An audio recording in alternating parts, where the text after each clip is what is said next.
সকলকে ঐক্যের ডাক জানিয়ে 15 তারিখের মধ্যে জানুয়ারির একটি ডেডলাইনের মধ্য দিয়ে সরকারকে আমরা এর মধ্যে প্রোক্লামেশন জাতির সামনে উপস্থাপন করার জন্য শহীদ মিনারে আহ্বান জানিয়েছিলাম।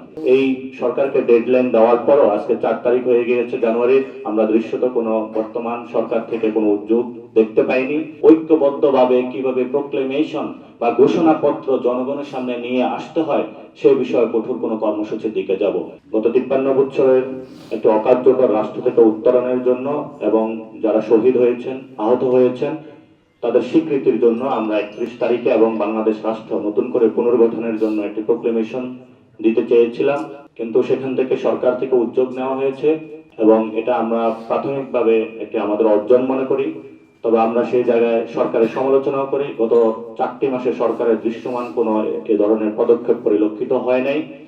এই পরিস্থিতির মধ্য দিয়ে আমরা সকল রাজনৈতিক মহল পক্ষ গোষ্ঠীকে বাংলাদেশে যারা গণ অভ্যুত্থানে অংশগ্রহণ করেছিল সকলকে ঐক্যের ডাক জানিয়ে 15 তারিখের মধ্যে জানুয়ারির একটি ডেডলাইনের মধ্য দিয়ে সরকারকে আমরা এর মধ্যে প্রোক্লামেশন জাতির সামনে উপস্থাপন করার জন্য শহীদ মিনারে আহ্বান জানিয়েছিলাম। সেখানে আমরা অনেকগুলো বিষয়ে দাবি জানিয়েছিলাম। এর মধ্যে অন্যতম ছিল বিচার সংস্কার এবং গণপরিষদ নির্বাচনের বিষয়গুলো সেখানে এসেছে।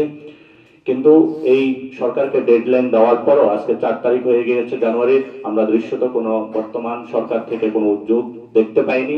সানবিট সব দিবে সামাল। সানবিট ম্যাজিক প্রেস ডিশওয়াশিং এর মাথা ঘোরানো সলিউশন।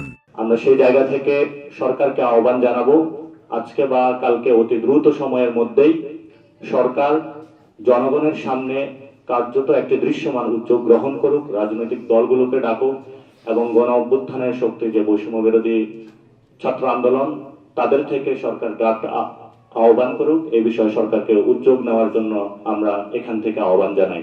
আমরা যে প্রোক্লেমেশনটা ড্রাফটিং রেডি করেছি সেই প্রোক্লেমেশনটা বাংলার জনপদের প্রত্যেকটা অংশে ছড়িয়ে দেওয়ার জন্য বৈষম্য বিরোধী ছাত্র আন্দোলনের নেতৃত্বে জাতীয় নাগরিক কমিটির উদ্যোগে আমরা প্রত্যেকটি পাড়ায় মহল্লায় স্কুল কলেজ ইউনিভার্সিটি শ্রমিক কলকারখানায় সব জায়গাতে একযোগে বাংলাদেশ ব্যাপী ঘোষণাপত্র সপ্তাহ উদযাপন করব, যেখানে মধ্য দিয়ে আমরা বাংলাদেশের নতুন ভাবে জাতির সামনে একটি পরিকল্পনা উপস্থাপন করব, জনগণের কাছে যাব এবং জনগণকে কানেক্ট করব।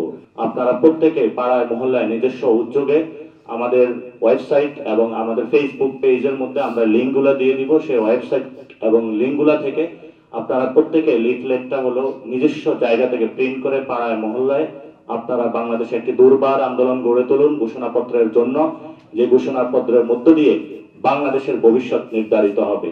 সেই বিষয়ে বাংলাদেশের সকল নারী পক্ষ, কল কারখানা শ্রমিক সকলকে একসাথে সজাগ থাকার আহ্বান জানাচ্ছি এবং বিভিন্ন রাজনৈতিক দল যারা রয়েছেন তাদেরকেও আমরা আহ্বান জানাচ্ছি জনগণের প্রয়োজনে যেভাবে আপনারা 5 তারিখে বৈষম্য বিরোধী ছাত্র আন্দোলনের নেতৃত্বে ঝাঁপিয়ে পড়েছিলেন, রাজপথে শহীদ হয়েছেন, আগামীতে বাংলাদেশে যে কোনো প্রয়োজনে আপনাদেরকে ঐক্যের জায়গাটা থেকে ত্যাগ তিতিক্ষার আপনাকে দেওয়ার জন্য, জনগণের কাছে দায়বদ্ধ হওয়ার জন্য আমরা বৈষম্য বিরোধী ছাত্র আন্দোলনের প্ল্যাটফর্ম থেকে আপনাদের আহ্বান জানাচ্ছি।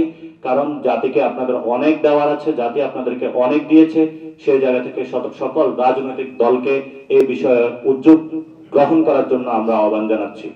এবং আমরা যদি আগামী কয়েকদিনের মধ্যে কার্যত কোনো দৃশ্য উদ্যোগ না দেখি, আমরা সরকারকে সেখানে আরো জোর দাবি এবং মাঠ থেকে জনগণকে সাথে নিয়ে ঐক্যবদ্ধভাবে কিভাবে প্রোক্লেমেশন বা ঘোষণাপত্র জনগণের সামনে নিয়ে আসতে হয় সেই বিষয়ে কঠোর কোনো কর্মসূচির দিকে যাব ইনশাআল্লাহ।